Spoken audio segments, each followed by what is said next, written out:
master of wind and waves, be still. And that's from Mark 4:35-41.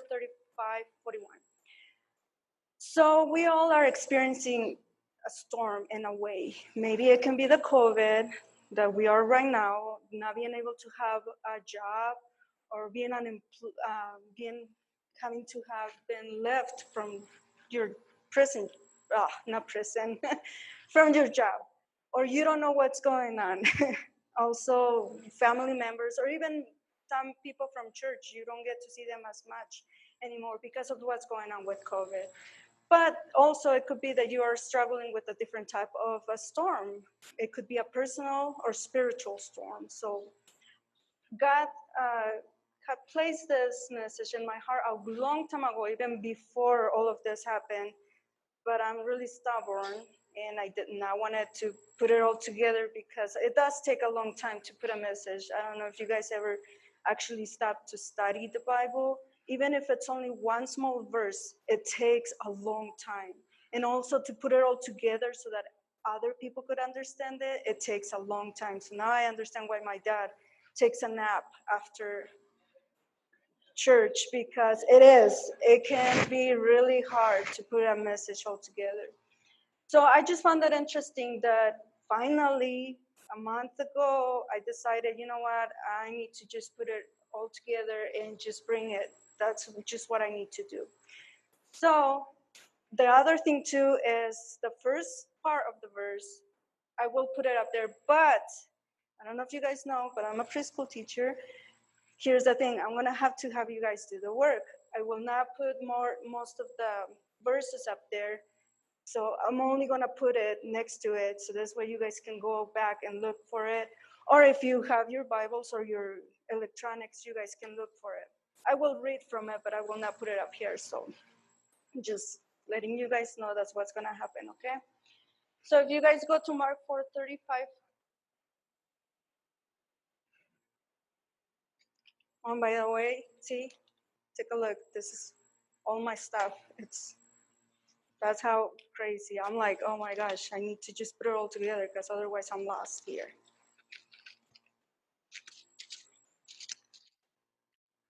All right. On that day, when the evening had come, he told them, let's cross over to the other side of the sea. So they left the crowd and took him along, since he was already in the boat. And other boats were with him. A fierce windstorm arose, and the waves were breaking over the boat, so that the boat was already being swamped, but he was in the stern, sleeping on the cushion. So they woke him up and said to him, Teacher, don't you care that we are going to die?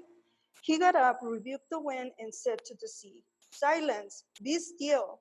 The wind ceased, and there was a great calm.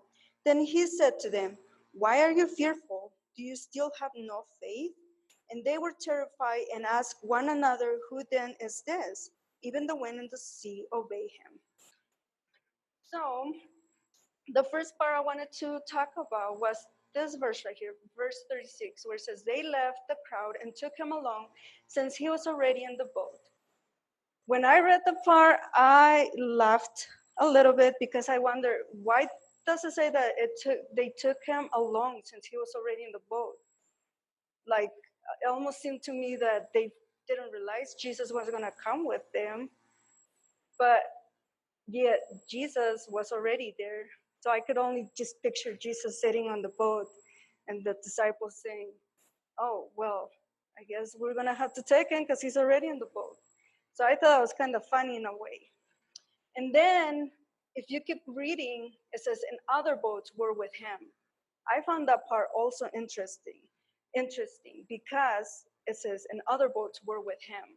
Why did they have to be there? Well, let me take you to Jesus in our boat. We know he is here, and I'm talking about our heart. That's our boat. And if you guys can go to Jeremiah 29:13, we'll explain a little bit there.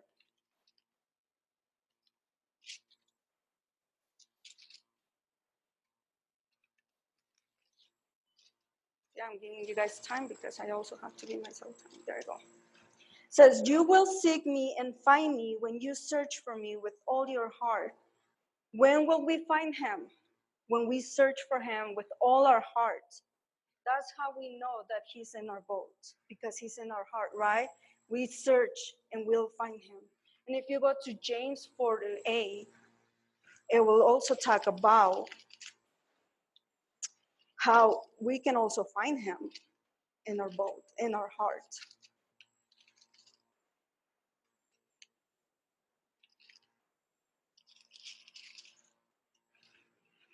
It says, draw near to God, and he will draw near to you.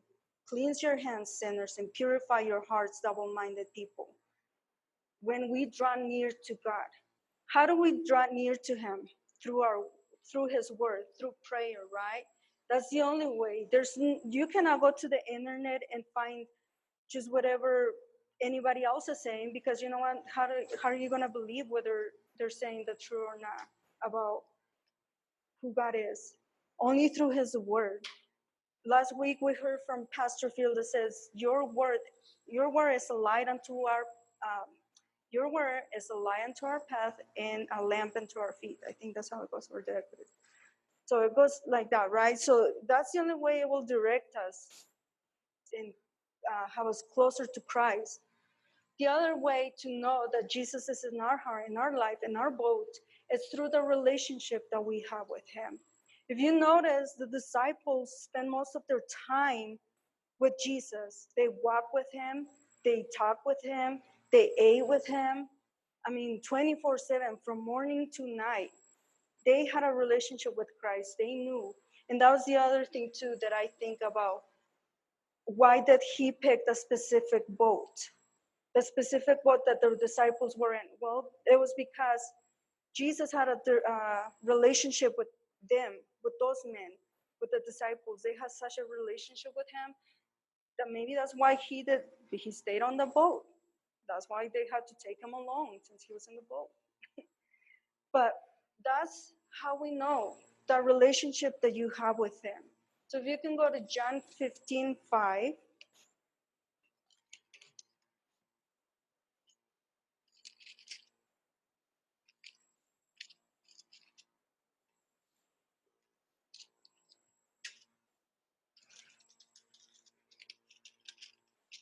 It says, I am the vine, you are the branches. The one who remains in me and I in him produces much fruit, because you can do nothing without me.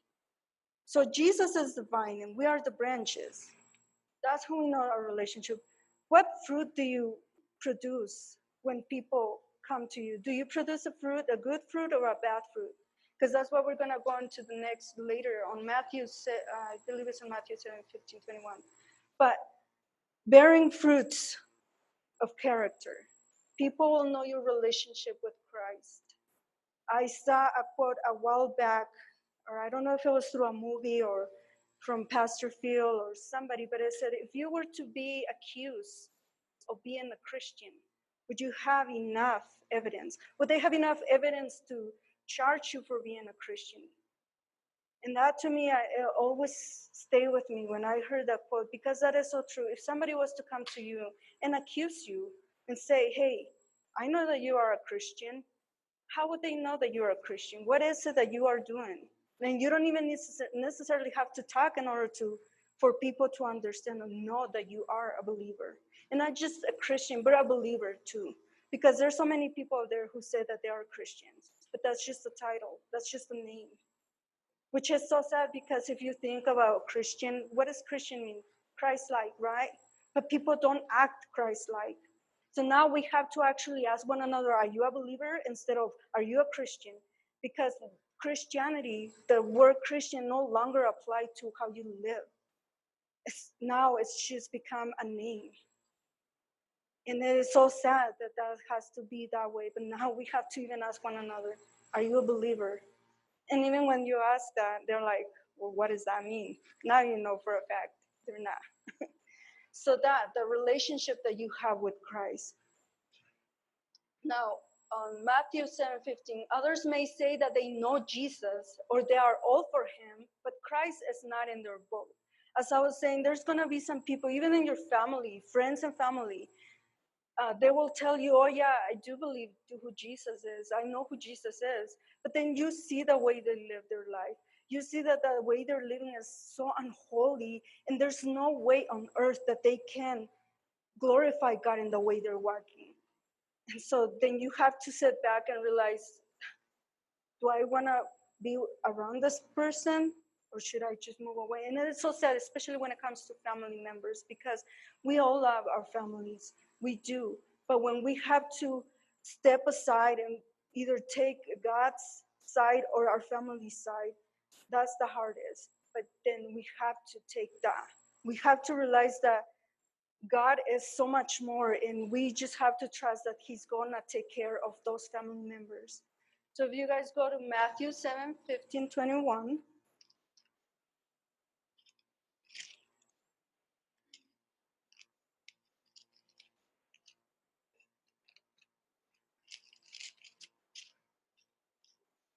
it says, beware of false prophets who come to you in sheep's clothing, but inwardly are raving wolves. You'll recognize them by their fruit. Are grapes gathered from thorn bushes or figs from thistles? In the same way, every good tree produces good fruit, but a bad tree produces bad fruit. A good tree can't produce bad fruit, neither can a bad tree produce good fruit. Every tree that doesn't produce good fruit is cut down and thrown into the fire. So you'll recognize them by their fruit. You'll recognize them by the fruit. Not just the people around you, but you also. Your character. Do you spend enough time with God, your relationship with God, that other people will see? They'll smell the fragrance that you produce, that you have, that you release from spending so much time with Christ. I think about when Moses went up to pray. I think it was on one of the mountains. And then when he came down, his face was so radiant. It looked like he had the sun on his face because of how much time he spends with Christ. He spent with Christ. So, and thinking that way, do people see you that way? Do people see me that way? When they get to meet me, do they get to experience or even see something like, man, this person does walk with Christ daily? Not just because they say they do, but the way they do, they walk. If you're at work and you're in the lunch room or the break room and you're praying and reading your word, and all of a sudden these other people come in and they start gossiping about other people, what are you going to do during that time? Are you going to just sit there and just listen? Are you going to say something about it, or are you going to walk away from it? Those people, believe it or not, they do take notice, especially if you're constantly walking with Christ. If you say something out of character, let's just say they're telling a joke and you laugh about it, they'll look at you and like, I thought you were a Christian. So they know. They know. And if that happens to you, because that happened to me a while back, but that does, it makes you convicted. And you know for a fact, wow, people are watching. And especially because you go to church, especially because you read your Bible, you pray, they just want to mock you, but at the same time, they are noticing things. And even the people that you might think they're not paying attention, you might be even encouraging them to actually step up and start listening to God, start actually praying. Who knows? You never know. Just keep that in mind. You want to be one, kind of like those flowers that release an aroma. You want to be that type of believer who everybody you come in contact with will acknowledge, that will notice. So here comes the storm. Who here likes to be in problems or like experience like hardship? Not me. I'll tell you, I hate that. I do not like it when I have to go through things that are so hard. But guess what? We have to. That's just part of life, right? That's just what happened from Adam and Eve. You know, the beginning of that part. That's the separation of Christ and us. We end up having to experience hardship for the rest of our life. So never mind. A fierce windstorm arose, and the waves were breaking over the boat so that the boat was already being swamped. I picked this picture right here because I honestly don't know what boats back in the day, the fisher's boat, looked like. But this kind of, in a way, gave me a little bit of a picture of what might have been. So if you can see, Jesus is sleeping there while the disciples are struggling with all the waves. So I can only imagine how small the boat might have been. And I mean, it doesn't say in the Bible how many disciples, so I'm guessing all of them were there, all 12 probably. So I bet it was packed in there. So, but he was in the stern, sleeping on the cushion. So they woke him up and said to him, "Teacher, don't you care that we're going to die?" He got up, rebuked the wind, and said to the sea, "Silence, be still." The wind ceased, and there was a great calm. Can you imagine you're taking a nap because you're really tired, you worked the night before, really, really hard, and you're wake, let's just say you're a mom or a dad, and your kids come and wake you up all mean and say, "Hey, we need food. We're gonna die if you don't feed us right now." Do you think you will wake up, happy about it? You're like, "Wait a minute, you're not gonna die. Here's the thing, we have food, okay? It's okay." So I thought about the part when the disciples woke Jesus up like that. They had just finished seeing Jesus do different miracles before. So to think that the mighty one is in their boat, it will be so easy for us to say, "Well, we're protected because we have Jesus Christ in our boat," right? But then when that moment happens, when it seems like you're helpless, it is hard. It is hard to actually acknowledge that he's still there, especially when we don't hear him. And I think that was a part too that I found it interesting because he was sleeping, right? So during our trials, we find ourselves that we cannot hear God. The other thing too is if the boat was that small and the water was going in, wouldn't you think that maybe that could have woken Jesus up because the water is going in and all the stuff and all the rumbling? Could have been that maybe he was trying to, and I'm not trying to say maybe that's what it was because I don't know what really went in that time, but I'm trying to think maybe Jesus let it happen and he knew what was going on because he wanted his disciples to know his power, to rely on him and not themselves. Could have been that maybe happens sometimes in our life. It happens all the time in our lives. We have to rely on him because there's no other way. How are we going to be able to go through it if we don't rely on him? It is scary. It is scary to rely on him, especially not knowing what's going to happen on the next week, the next day, the next month. Not knowing whether or not you're going to have a job. Not knowing that whether or not you're going to have food to feed your babies. It is scary. It is scary to just rely on Christ alone and know that, you know what, Jesus, I know that you hold the power in your hands. And I know that you're going to get me through this. It is hard. So, in the storm, others may leave when the storm comes. You know, you start sometimes with people who are running the same run, but they might not even have the same thoughts as you. And all of a sudden, something happens in your life, in their life, and now where they are, they're nowhere to be seen. If you notice at the beginning of the verse, we started with, and other boats were with him. But now it's only this boat, the one that has Jesus in it. That's the only boat. They didn't talk about, well, the storm also got the other boats around. But it only talks about this specific boat. Isn't it interesting that it's the one that has Jesus in it? Do you ever experience that? You see other people who can care less about who Christ is, and they seem to be having life so easy. They have cars and big houses and everything they want. And then you who wake up at 5 o'clock in the morning and pray, you who help the church daily, seem to be having like the most problems. It seems like that sometimes, but let me read what Paul says in Timothy, 2 Timothy 4:16. So if you guys can go there.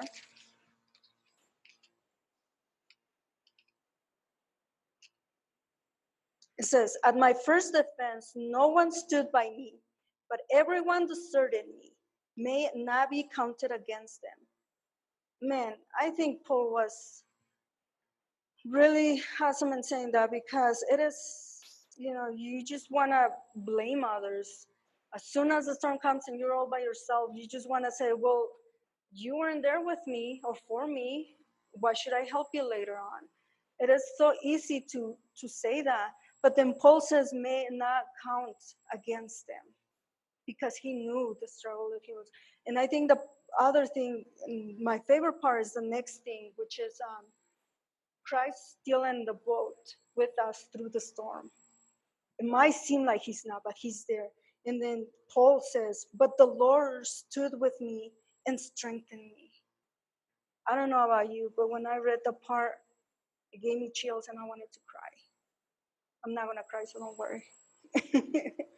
But just remember, if you don't write it down or put it in a sticky note in your Bible, and when you go through hardship, go back and say, but the Lord stood with me and strengthened me. Because believe it or not, it does strengthen you. When you go through the storm, after you get out from that, you are so strengthened, and you even look back and you're like, man, I want to do it again. No, I'm just kidding. That's not true. But it is. It is so hard to go in the storm.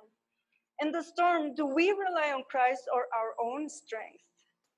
If you notice, when the disciples were in the boat, they were the ones trying to handle the boat, right? Trying to make sure the water didn't go in and all the stuff. I think it would have been easier if they would have asked him a little bit more nicer, like, hey, Jesus, I'm sorry. I know you're tired because you preach all day long today, but we need you. We really need you. We're really pathetic over here. Our arms cannot do it. Can you please just help us or show us how to direct this? I mean, I don't know. I don't know what would have happened, because I mean, it is hard to read later on. That Jesus told them, "You don't have faith," but you would have think, well, how can you have faith? How would you manage done the whole thing through the storm? How would you have done anything different than what they did? But I also think about like the way they even asked him. I mean, they were kind of rude if you think about it, to say, hey, you don't care that we're gonna die? I think it would have been a little bit different, like, Jesus, you know what, we are so sorry, but we need your help because we cannot do this on our own. I think that would have changed a lot of things. But if you read on Psalms 23, actually, don't even read it. You guys should know this one. Though I walk through the valley of the shadow of death, I will fear no evil, for thou art with me. Thy strength, or there you go. See, you guys know it. Good, good. So, see, even in death, I get it, guys. I get it. When you're marrying, you have kids, it is hard to not so much that you don't want to die, but you have people, single people. If you're a believer, I think it'll be easier to take, Lord, you know what, you can take me whenever you want, because I really don't have anything right now, but I will not fear, death does not, I don't have no fear of death, because you can take me. But as a mom, as a dad, like parents who have kids, I bet it is hard, but you know absent from the body is to be present with the Lord, right? And that's what we look forward to. So we don't have to be scared when problems arise, when storm arise. So what is your attitude in the storm?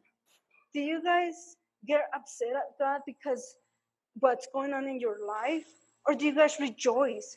I bet it's so hard to rejoice. I don't think I've been in a position when I'm like, woohoo, I don't have a job anymore, so I don't get to buy any more chips. No, I I am so nervous. I'm like, man, am I gonna be able to pay for the rest of my car payments and school and all the stuff? It is hard to rejoice and say, thank you, Lord, for this. I really needed this. No, it is hard. But you know what? I like what Paul said on James 1, 2. It says, Consider it a great joy, my brothers, whenever you experience various trials, knowing that the testing of your faith produces endurance. It produces endurance, guys. I forgot it was 3 there before, but it does. It does produces endurance. There's a one song, what doesn't kill you makes you stronger, right? Well, it produces endurance. For us, it produces endurance. We know that once we go through, you're gonna be wondering, well, what's next? This one was really hard, and then God got me through. So what's next? I always think about this, and it always amazes me. But there was a time when I was working at this other place, and I had put my 2-week notice, and I called my dad, and I said, "Hey, Dad, I just put my 2-week notice." And then he's like, "Oh, well, do you have a job lined up, or are you doing it out of faith?" And I said, "I'm doing it out of faith because I have no idea what's gonna happen." I had had an interview with a different place, but they haven't had called me. So my 2 weeks ended, and I haven't heard from the other place. A week passed by, and I'm like, man, Lord, do I need to start looking for a job? Because I applied for this position, but it seemed like that's what you wanted me to do. But I don't know what's going to happen. The next week, I started working there, which was funny is that, excuse me, it was the same day that I had started working at the other place. So I would have been there for 3 years, but I started the same day on that Monday, the same day that I started at the other place there. And it was only 1 week of vacation for me. And it was at the preschool place, and that's where I was going. Was going to school to be a preschool teacher, and he put me there, and I was like, oh my gosh, it had to be God because there's no other way how anything like this could have happened. So that to me was like so awesome because, like my attitude during that time, it was like I was so worried. I was so worried about what was going to happen, but at the same time, I was like, Lord, I trust in you, and I was happy about it. And so that's what Paul says, to just take it all into great joy. Christ told the storm and the wind to be still, and they obey. Do you obey when he says be still? That one to me was hard because being still. Do you guys know what being still actually means? I didn't put it up here, but being still, being calm, not doing anything, not doing anything, but it was calm, being quiet. And I thought about this word because you know what? If you think about it, even when we are born, before we're even born, we're not still. I can think about mothers who are pregnant. You can tell, their babies are always moving. They're like, have their little feet, and they're like, oh, here's a feet, a hand. They're moving. Once babies are born, you notice their feet and their hands are always moving. It's like, why can't they stop? And then, oh my gosh, I don't even want to talk about toddlers because toddlers, man, you're a parent or a teacher, tell the kid to be still, they'll look at you like you're crazy. Because they're like, what does that mean, be still? Like, can you just be still for 1 second? And they're like, okay, whatever. But being still doesn't mean doing nothing. That's not what being still means. Be still. Sometimes, not sometimes, but God asks us, he tells us, for sure where he's asking you to be still. Maybe you want to buy a house, but God is telling you, be still. Just hold on. Not there yet. Just wait up. Be still. Maybe you want to get married. He's like, be still. Not yet. Not there yet. Who knows? But be still. Where is God asking you to be still? Think about it. What is it in your life that he's asking you to be still? Because I'm pretty sure everyone has something. I know I do. So walk. So while we are being still, we could walk. Walk. Are you walking worthy of your calling? The calling that you have received. What is your calling in your life? If you don't know, find out. Don't just wait until God tells you, yeah, this is your calling. No, find out. Look within your church, within the church. You can volunteer to do different things. We have a lot of things that we can help you with to find your calling, trust me. But what is it in your calling? Are you walking worthy of your calling? And you know what it is? Are you? While you're being still, are you walking? Running. And the funny thing is, we heard this from Michelle, what, like 3 weeks ago, about walking worthy of your call, right? Run. Are you running with the chariots? By that I mean, are you actually surrounded by people who are encouraging you to get out of your comfort zone? Or are you just staying in your comfort zone with the other people because you don't want to do more? It's too hard. It's not easy. Is that what you're doing? Running with the chariots means there's going to be some hard things, but you know what? It's worth it. And by that I mean, are you continuously going to Bible study, but you don't want to do the work? You don't want to help with the study? Are you one that is willing to just listen to everybody around and not do anything about it? Because you know what? I thought about that too. I was like, I don't like being in front of people and talking. I don't like putting things together. I'm really lazy sometimes.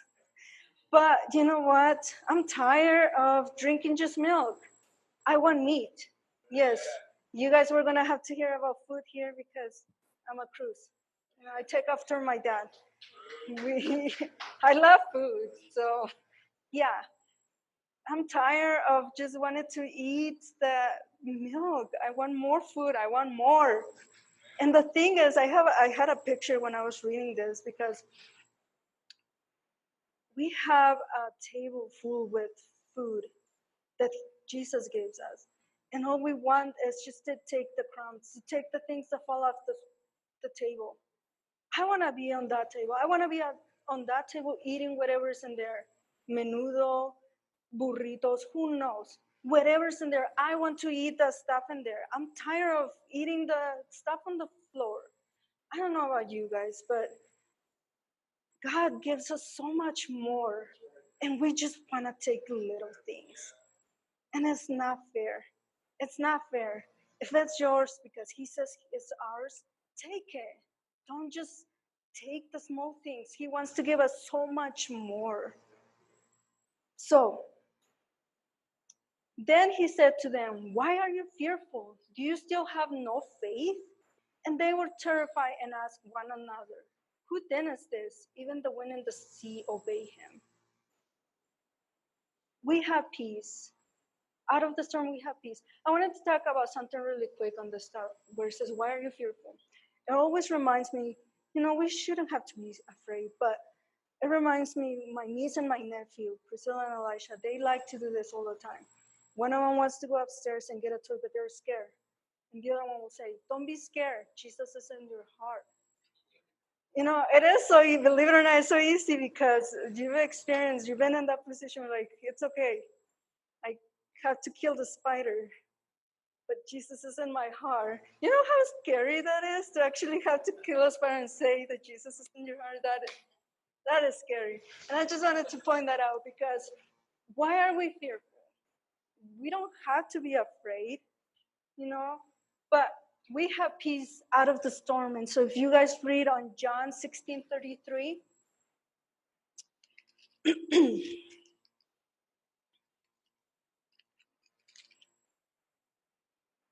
it says, "I have told you these things so that in me you may have peace.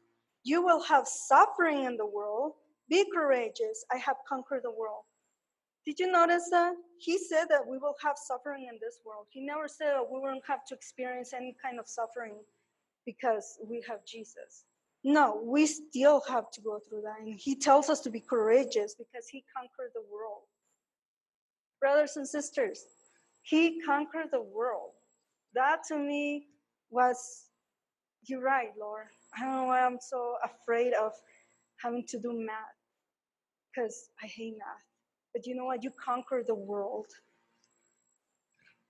So Jesus' power, do we recognize it in the middle of the storm or after the storm? As I talked earlier, we fail to recognize his power when we're going through all of this stuff. And yes, I know it's because it's so hard. It is so hard to actually realize that Jesus Christ is the God Almighty who carries the world in his hand. It's so hard to realize that when we're in the storm. We're out of the storm, when everything just passed, we're like, oh, yeah, Jesus, you did it. But what about during the storm? During the storm, why we can't just say, Jesus, I know you can do it. But we wait until after everything happens to acknowledge his power. Do we truly know who he is? It says, wait, no, sorry. But the disciples ask one another, who is he that even the storm and the sea obey him? You would think that these men would already know who he is because of all the things. This is Jesus Christ, the Son of God. But you know what? When we're going through all of this stuff, it is so hard to acknowledge that who he is. And who knows, maybe when I read the part, it said that they were scared when they asked one another. They were terrified to ask, who is he? So to me, it was like, why were they scared to want to know who he was? We should be happy to know who he is. Sometimes it can be scary in our life to acknowledge that he has so much power. I mean, you've been maybe in a position where it's so difficult and you're wondering, how am I going to get out of this? Well, I don't know, but I know Jesus Christ will do it. And all of a sudden, you'll get out of there, in which with much more, who knows, you're getting fired from this other job, and all of a sudden you become the CEO. And you're like, man, how did you do that, Lord? There's no way. I thought I was never going to become a CEO. That's not even what I wanted to do, but here I am. So, I think that's what it was. They were terrified to know because of all his power, how much power he carries. I like this one because when I read it, it's Psalms 107, 28, 30. I had told you guys that I wasn't going to put any verses, but I decided to give you guys a break on this one. So it says, then they cried out to the Lord in their trouble, and he brought them out of their distress.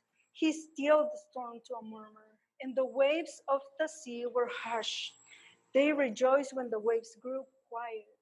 Then he guided them to a harbor they longed for.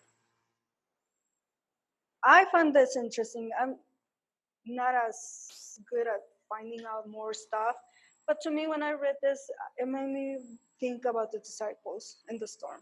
There's a Psalms. What we read was in Matthew or Mark. So this was way before Matthew, I think.